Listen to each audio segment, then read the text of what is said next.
ವಿನಾಯಕ ಚತುರ್ಥಿಯ ಪ್ರಮುಖ ಆಚರಣೆಗಳು, ಉಪವಾಸದ ವಿಧಾನಗಳು, ಮಾಡಬೇಕಾದದ್ದು ಮತ್ತು ಮಾಡಬಾರದ್ದು. ಚತುರ್ಥಿಯ ಶುಭ ದಿನದಂದು ತಪ್ಪಿಯೂ ಈ 5 ತಪ್ಪುಗಳನ್ನು ಮಾಡದಿರಿ. ಗಣೇಶ ಚತುರ್ಥಿಯು ಚಿಕ್ಕವರಿಂದ ಹಿಡಿದು ಹಿರಿಯವರವರೆಗೆ ಎಲ್ಲರೂ ಇಷ್ಟಪಡುವ ಹಬ್ಬವಾಗಿದೆ. ಗಣೇಶ ಬುದ್ಧಿವಂತಿಕೆ, ಯಶಸ್ಸು ಮತ್ತು ಅದೃಷ್ಟದ ನಾಯಕ. ಅದಕ್ಕಾಗಿಯೇ ಪ್ರತಿಯೊಬ್ಬರ ವಿನಾಯಕನನ್ನು ಪೂಜಿಸಲು ಇಷ್ಟಪಡುತ್ತಾರೆ. ಯಾವುದೇ ಕೆಲಸ ಆರಂಭ ಮಾಡುವ ಮೊದಲು ಗಣಪತಿಯ ದೇವಸ್ಥಾನಕ್ಕೆ ಹೋಗಿ ಪೂಜಿಸಿದ ನಂತರ ಇತರ ದೇವತೆಗಳನ್ನು ಪೂಜಿಸಲಾಗುತ್ತದೆ. ವಿನಾಯಕ ಚತುರ್ಥಿಯನ್ನು ದೇಶದಾದ್ಯಂತ ಬಹಳ ಸಡಗರ ಸಂಭ್ರಮದಿಂದ 10 ದಿನಗಳ ಕಾಲ ಆಚರಿಸಲಾಗುತ್ತದೆ. ಬಹುತೇಕ ಜನರು ತಮ್ಮ ಮನೆಗಳಲ್ಲಿ ಗಣೇಶನ ಮೂರ್ತಿಯನ್ನು ಇಟ್ಟು ಪೂಜಿಸುತ್ತಾರೆ. ಈ ಮೂಲಕ ಗಣೇಶನ ಕೃಪೆಗೆ ಪಾತ್ರರಾಗುತ್ತಾರೆ. ಆದರೆ ಕೆಲ ಬಾರಿ ಗೊತ್ತಿಲ್ಲದೆ ಮಾಡುವ ತಪ್ಪುಗಳಿಂದ ಗಣೇಶ ನಿಮ್ಮ ಮೇಲೆ ಮುನಿಸಿಕೊಳ್ಳಬಹುದು. ಹಾಗಾದರೆ ನಿಮ್ಮ ಮನೆಗಳಲ್ಲಿ ಈ ವರ್ಷ ಗಣೇಶ ಚತುರ್ಥಿಯನ್ನು ಹೇಗೆ ಆಚರಿಸಬೇಕು? ಉಪವಾಸದ ವಿಧಾನಗಳು, ಪೂಜೆಯ ಸಮಯದಲ್ಲಿ ಏನು ಮಾಡಬೇಕು ಮತ್ತು ಏನು ಮಾಡಬಾರದು ಎಂಬುದನ್ನು ತಿಳಿದುಕೊಳ್ಳಬಹುದು. ಗಣೇಶ ಚತುರ್ಥಿಯ ಮುಖ್ಯ ಆಚರಣೆಗಳು. ಇದು ಗಣೇಶನ ವಿಗ್ರಹವನ್ನು ಸಜೀವಗೊಳಿಸುವ ಒಂದು ವಿಧದ ಆಚರಣೆಯಾಗಿದೆ. ಗಣೇಶ ಚತುರ್ಥಿಯನ್ನು ಹಬ್ಬದ ಮೊದಲ ದಿನದಂದು ವಿವಿಧ ಪುರೋಹಿತರು ಈ ಆಚರಣೆಯ ಸಮಯದಲ್ಲಿ ಮಂತ್ರಗಳನ್ನು ಪಠಿಸುತ್ತಾರೆ. ಷೋಡೋಪಚಾರ, ಪ್ರಾಣ ಪ್ರತಿಷ್ಠೆ. ಇದು 16 ಮೆಟ್ಟಿಲುಗಳ ಆಚರಣೆ. ಈ ಆಚರಣೆಯ ಸಮಯದಲ್ಲಿ ಗಣೇಶ ವಿಗ್ರಹಕ್ಕೆ ಹೂಗಳನ್ನು, ಹಣ್ಣುಗಳು, ಸಿಹಿ ತಿಂಡಿಗಳು ಮತ್ತು ಮೋದಕಗಳನ್ನು ಅಂದರೆ ಸಿಹಿ ಅರ್ಪಿಸಲಾಗುತ್ತದೆ. ಉತ್ತರ ಪೂಜಾ. ಈ ಉತ್ತರ ಪೂಜೆಯನ್ನು ಕೊನೆಯ ದಿನದಂದು ಗಣೇಶನಿಗೆ ಬೀಳ್ಕೊಡಲು ಮಾಡಲಾಗುತ್ತದೆ. ಈ ಆಚರಣೆಯ ಸಮಯದಲ್ಲಿ ಗಣೇಶನ ವಿಗ್ರಹಕ್ಕೆ ಪ್ರಾರ್ಥನೆ ಮತ್ತು ಆರತಿಗಳನ್ನು ಅರ್ಪಿಸಲಾಗುತ್ತದೆ. ಗಣಪತಿ ವಿಸರ್ಜನೆ. ಗಣಪತಿ ವಿಸರ್ಜನೆ ಎಂದರೆ ಗಣೇಶ ಮೂರ್ತಿಯನ್ನು ನದಿ ಅಥವಾ ಕೆರೆಯಲ್ಲಿ ವಿಸರ್ಜಿಸುವ ಪ್ರಕ್ರಿಯೆ.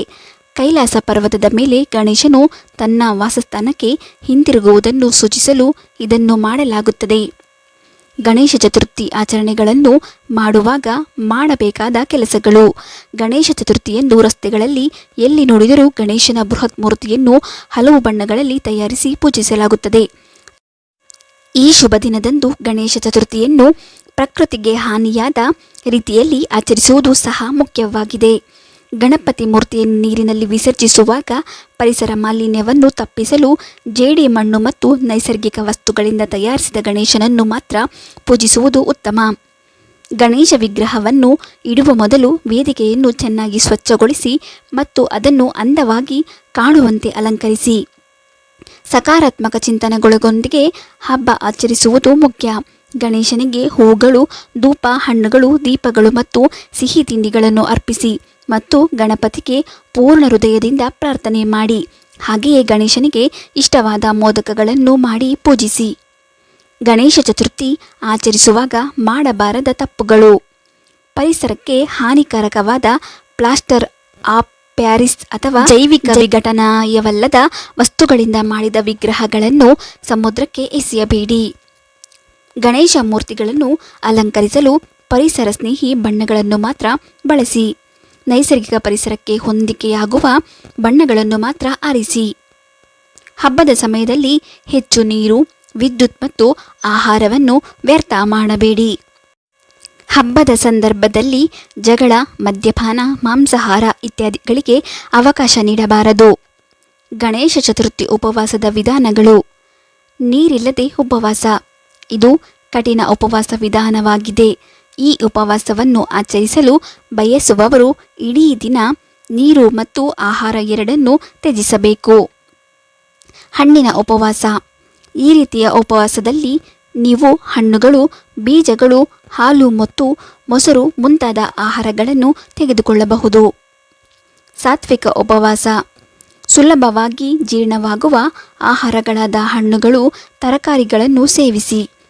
ಹೀಗಾಗಿ ನೀವು ಯಾವ ರೀತಿಯ ಉಪವಾಸವನ್ನು ಮಾಡುತ್ತಿದ್ದೀರಿ ಎಂದು ನಿರ್ಧರಿಸಿ. ಗಣೇಶ ಚತುರ್ಥಿಯ ಸಮಯದಲ್ಲಿ ಮಾಂಸಾಹಾರವನ್ನು ತ್ಯಜಿಸುವುದು ಉತ್ತಮ. ಇನ್ನು ಈರುಳ್ಳಿ ಮತ್ತು ಬೆಳ್ಳುಳ್ಳಿಯಂತಹ ಆಹಾರಗಳನ್ನು ತ್ಯಜಿಸುವುದು ಉತ್ತಮ. ಉಪವಾಸದ ಆಹಾರವನ್ನು ತಯಾರಿಸುವಾಗ ಕನಿಷ್ಠ ಮಸಾಲೆಗಳು ಮತ್ತು ಎಣ್ಣೆಯಿಂದ ಆಹಾರವನ್ನು ಸರಳ ಮತ್ತು ಸುಲಭವಾಗಿ ಜೀರ್ಣವಾಗುವಂತೆ ಮಾಡಿ. ಉಪವಾಸದ ಸಮಯದಲ್ಲಿ ನಿಯಮಿತ ಅಯೋಡೀಕರಿಸಿದ ಉಪ್ಪನ್ನು ತಪ್ಪಿಸಲಾಗುತ್ತದೆ.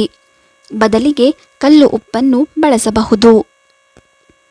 ನೀವು ನೀರಿಲ್ಲದೆ ಉಪವಾಸ ಮಾಡುವ ಉದ್ದೇಶ ಹೊಂದಿದ್ದರೆ ಉಪವಾಸದ ಮೊದಲು ಮತ್ತು ನಂತರ ನಿಮ್ಮನ್ನು ಹೈಡ್ರೀಕರಿಸುವುದು ಮುಖ್ಯ. ಉಪವಾಸವನ್ನು ಪ್ರಾರಂಭಿಸುವ ಮೊದಲು ಬೆಳಿಗ್ಗೆ ಸಾಕಷ್ಟು ನೀರು ಕುಡಿಯಿರಿ. ಉಪವಾಸ ಮುರಿಯುವ ಸಂದರ್ಭದಲ್ಲಿ ಅಥವಾ ಸಮಯದಲ್ಲಿ ಮೊದಲು ಹಣ್ಣುಗಳು, ಹಾಲು ಮುಂತಾದ ಲಘು ಆಹಾರವನ್ನು ಸೇವಿಸಿ. ನಂತರ ಕ್ರಮೇಣ ಪೂರ್ಣ ಆಹಾರವನ್ನು ತೆಗೆದುಕೊಳ್ಳಿ. ಅಧಿಕ ಆಹಾರವನ್ನು ತೆಗೆದುಕೊಳ್ಳುವುದನ್ನು ತಪ್ಪಿಸಿ. ಉಪವಾಸ ಮಾಡುವ ಮೊದಲು ನಿಮಗೆ ಹುಷಾರಿಲ್ಲದಿದ್ದರೆ ವೈದ್ಯರ ಸಹಾಯವನ್ನು ಪಡೆಯುವುದು ಅವಶ್ಯಕ.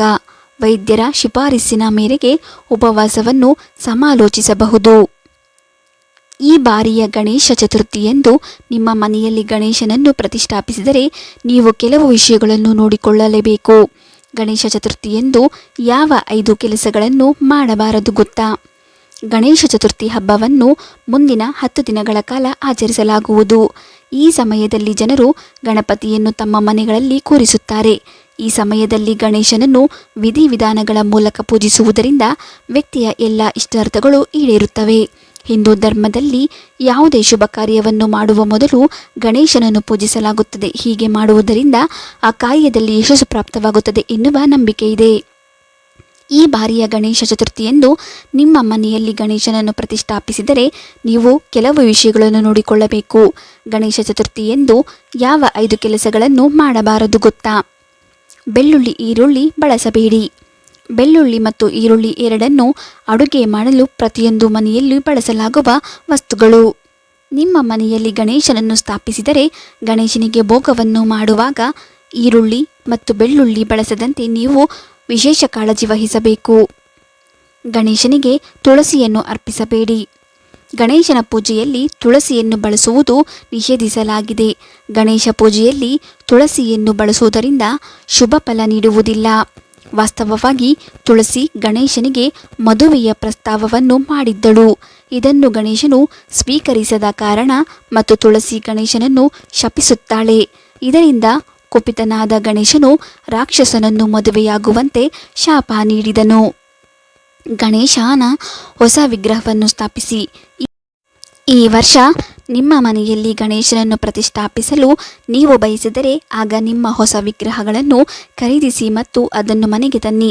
ನಿಮ್ಮ ಬಳಿ ಹಳೆಯ ವಿಗ್ರಹವಿದ್ದರೆ ಅದನ್ನು ನೀರಿನಲ್ಲಿ ಮುಳುಗಿಸಿ. ಹಾಗೆಯೇ 2 ಗಣೇಶನ ಮೂರ್ತಿಗಳನ್ನು ಮನೆಯಲ್ಲಿ ಇಡಬಾರದು ಎಂಬುದನ್ನು ನೆನಪಿನಲ್ಲಿಡಿ. ಕತ್ತಲೆಯಲ್ಲಿ ಮೂರ್ತಿಯ ದರ್ಶನ ಮಾಡಬೇಡಿ. ಗಣೇಶನ ವಿಗ್ರಹದ ಬಳಿ ಕತ್ತಲೆ ಇದ್ದರೆ ಆ ಸಂದರ್ಭದಲ್ಲಿ ಅವನನ್ನು ಭೇಟಿ ಮಾಡಬೇಡಿ. ಭೇಟಿ ನೀಡುವ ಮೊದಲು ಅಲ್ಲಿ ಉತ್ತಮ ಬೆಳಕಿನ ವ್ಯವಸ್ಥೆ ಇದೆಯೇ ಎಂಬುದನ್ನು ಖಚಿತಪಡಿಸಿಕೊಳ್ಳಿ. ಕತ್ತಲೆಯಲ್ಲಿ ದೇವರ ವಿಗ್ರಹವನ್ನು ನೋಡುವುದು ಮಂಗಳಕರವೆಂದು ಪರಿಗಣಿಸಲಾಗುವುದಿಲ್ಲ. ಪೂಜೆಯ ಮೊದಲು ಕಪ್ಪು ಮತ್ತು ನೀಲಿ ಬಟ್ಟೆಗಳನ್ನು ಧರಿಸಬೇಡಿ. ನಂಬಿಕೆಗಳ ಪ್ರಕಾರ ಯಾವುದೇ ದೇವತೆಯ ಪೂಜೆಯಲ್ಲಿ ಕಪ್ಪು ಮತ್ತು ನೀಲಿ ಬಟ್ಟೆಗಳನ್ನು ಧರಿಸಬಾರದು. ಶನಿ ದೇವರ ಪೂಜೆಯಲ್ಲಿ ನೀವು ಕಪ್ಪು ಬಣ್ಣದ ಬಟ್ಟೆಗಳನ್ನು ಬಳಸಬಹುದು. ಆದ್ದರಿಂದ ಗಣೇಶನ ಪೂಜೆಯಲ್ಲೂ ಕಪ್ಪು ಮತ್ತು ನೀಲಿ ಬಣ್ಣದ ಬಟ್ಟೆಗಳನ್ನು ಧರಿಸಬಾರದು ಎಂಬುದನ್ನು ನೆನಪಿನಲ್ಲಿಡಿ. ಮಾಹಿತಿ ಇಷ್ಟ ಆದರೆ ಪ್ಲೀಸ್ ಒಂದು ಲೈಕ್ ಮಾಡಿ, ಶೇರ್ ಮಾಡಿ, ನಮ್ಮ ಚಾನೆಲ್ ಸಬ್ಸ್ಕ್ರೈಬ್ ಮಾಡೋದನ್ನು ಮರಿಬೇಡಿ. ಪೂರ್ತಿ ವಿಡಿಯೋ ನೋಡಿದ್ದಕ್ಕಾಗಿ ಧನ್ಯವಾದಗಳು.